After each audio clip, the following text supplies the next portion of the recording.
ya, dengan kitab yang masih sempurna, ya, kitab yang masih asli dari kalangan ahlul kitab. Pendeta Nasrani ini bertanya di setiap kafilah-kafilah dagang yang mereka bertujuan ke Syam.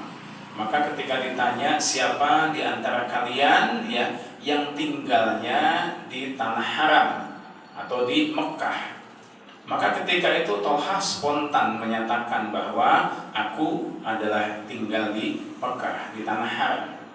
Maka kata pendeta Nasrani ini, apakah Anda mengenal sosok yang bernama Ahmad? Maka kata Tolha, Ahmad yang mana? Jadi Ahmad tuh ya mungkin ada lebih dari satu orang. Kemudian disebutkan lagi oleh pendeta Nasrani itu Ahmad bin Abdullah bin Abdul Muthalib. Nah, ketika sudah disebutkan nasab ya, keturunan silsilah, maka Tolha paham bahwa yang disebut dengan Ahmad itu adalah Muhammad. Karena Nabi Muhammad SAW itu punya nama-nama selain daripada Muhammad. Kadang nama Ahmad disebut, kadang nama Abdul Qasim disebut. Ini bagian daripada nama yang sering disampaikan di kalangan orang-orang Arab ketika itu. Jadi kalau tidak Muhammad maka Ahmad, maka Abdul Qasim. Nah, maka ketika Tolha ya disampaikan hal itu, kata Tolha, aku mengenal ya Ahmad atau Muhammad bin Abdullah bin Abdul Muthalib. Maka kata pendeta Nasrani, ketahuilah bahwasanya ya Muhammad itu, Ahmad itu adalah penutup para nabi. Ya, jadi diyakini oleh Alkitab, dalam kitab mereka dijelaskan bahwa khataman nabiyyin itu namanya adalah Ahmad bin Abdullah bin Abdul Muthalib atau Muhammad. Nah, maka ketika itu karena Tolha ini punya wawasan yang luas, dia orang cerdas, dia orang pintar, maka dia tidak jadi melangsungkan perdagangan padahal sudah sampai Syam. Padahal kalau kita melihat perjalanan dari Mekah menuju Syam itu dahulu paling tidak ya melewati waktu sekitar 1 bulan ya, waktu yang mencapai dari Mekah menuju Syam itu.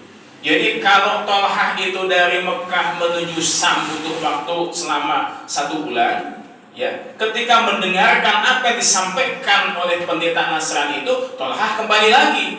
Jadi begitu datang mendengarkan apa yang disampaikan oleh Nasrani, balik lagi. Jadi 2 bulan perjalanan tuh ya, dari Mekah ke Syam, dari Syam ke Mekah. Nah, ini menunjukkan bagaimana keyakinan Tolha terkait dengan apa yang didapat dari informasinya orang Nasrani itu, pendeta Nasrani. Maka begitu tiba di Mekah, yang dilakukan Tolha menanyakan kepada keluarganya, apakah Muhammad bin Abdullah bin Abdul Muthalib itu ya menyampaikan ajaran yang baru. Maka kata keluarganya, betul bahwa Muhammad itu sudah menyampaikan keyakinan yang baru di tengah-tengah kita. Bahkan ada ya temanmu yang ikut meyakini dengan keyakinannya Muhammad. Dia adalah Abu Bakar. Jadi Abu Bakar lebih dahulu masuk Islam. Abu Bakar ini meskipun dia senior, ya meskipun dia secara usia itu jauh dibandingkan dengan Tolha, tapi ada kedekatan dengan Tolha. Jadi istilahnya ada sahabat dengan Tolha. Maka ketika itu ya Tolha mendatangi Nabi Muhammad SAW, bertemu sebelumnya dengan Abu Bakar, kemudian menanyakan terkait dengan apa yang disampaikan oleh Nabi Muhammad SAW, yaitu risalah Islam itu. Maka ketika diyakinkan oleh Abu Bakar, kemudian Tolha menghadap Nabi, kemudian Tolha mengucapkan 2 kalimat syahadat. Jadi ini adalah hidayah ya yang diberikan Allah Subhanahu wa taala kepada Tolha melalui perjalanan dari Mekah menuju Syam. Dia tidak berpikir lagi ya barang dagangannya untuk kemudian diniagakan, karena dia meyakini sebuah hal kebenaran ya, maka dia kembali lagi ke Mekah memastikan kebenaran itu. Dan Allah membukakan hidayah kepada diri Tolha sehingga Tolha mengucapkan 2 kalimat syahadat. Nah, itu terkait dengan proses masuk Islamnya Tolha.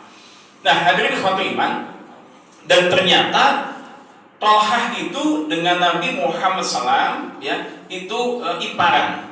Jadi istri-istrinya Nabi itu juga ya kakaknya atau adiknya istri Nabi itu juga istrinya Tolha. Contoh Tolha itu menikah dengan Ummu Kulthum, anak dari Abu Bakar As-Siddiq. Nah, Nabi menikah dengan putri Abu Bakar As-Siddiq yang bernama Aisyah. Maka Aisyah dengan Ummu Kulthum itu kakak beradik. Jadi Tolha dengan Nabi adalah ipar. Kemudian Tolha menikah dengan Hamnah, ya menikah dengan Hamnah bin Jaisin. Nabi menikah dengan Zainab bin Jaisin. Maka Nabi ipar dengan Tolha. Jadi Hamnah dengan Zainab itu kakak beradik. Gitu. Kemudian Rafa'ah bin Abu Sufyan, ya itu dinikah oleh Tolha. Kemudian Ummu Habibah, yaitu dinikah sama Nabi. Jadi yang dinikah sama Nabi ya maka kakak atau adiknya itu dinikah sama Tolha. Jadi iparan dengan Nabi Muhammad SAW itu menjadi sebuah ketentuan Allah Subhanahu Wa Taala. Nah, kemudian kalau kita melihat hadis-hadis Nabi Muhammad SAW terkait dengan apa yang Allah berikan sebagai penghormatan dan Nabi sampaikan ya kepada Tolha, bahwa yang pertama Tolha itu dikatakan oleh Nabi ya termasuk sahabat yang secara langsung namanya disebut oleh Nabi sebagai ahli surga. Jadi ada sahabat-sahabat yang secara nama langsung itu Nabi sebutkan gitu sebagai penghuni surga. Ya diantaranya orang-orang yang masuk Islam ya, as-sabiqunal awwalun, orang-orang yang pertama-tama ya masuk Islam, maka itu nama-namanya disebutkan sama Nabi menjadi ahli surga.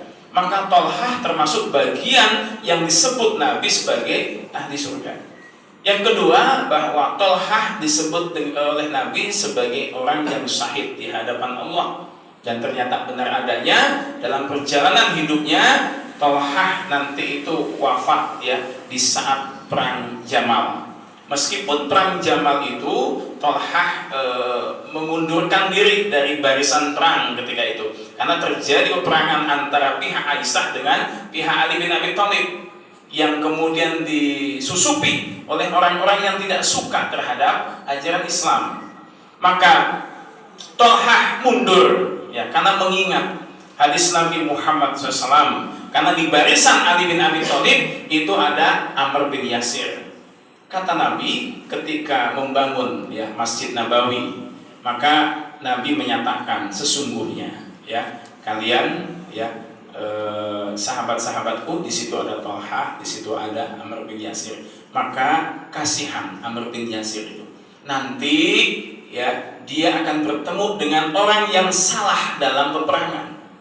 Maka ketika Tolha mengingat apa yang disampaikan oleh Nabi itu, kalau bertemu dengan Amr bin Yasir, kata Nabi, Amr bin Yasir dikasihan bertemu dalam peperangan dengan orang yang salah. Maka melalui hadis itu Tolha merasa bahwa Tolha berada di hal yang salah. Dia langsung mundur. Kemudian bertemu dengan Ali bin Abi Thalib.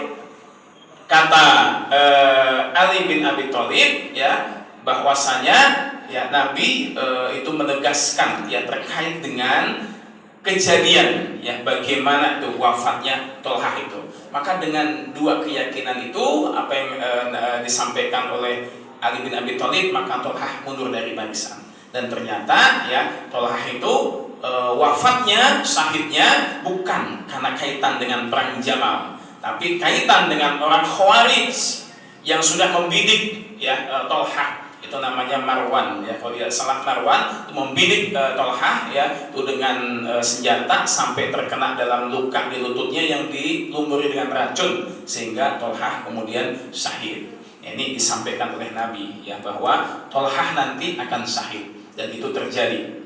Kemudian Tolha disebut oleh Nabi sebagai mata elang. Jadi ternyata dalam peperangan ya yang namanya pandangannya Tolha ketika menghadapi musuh itu sama dengan Zubair bin Awam. Jadi kalau Tolha dibariskan oleh Nabi selalu minta di hadapan Nabi barisan terdepan.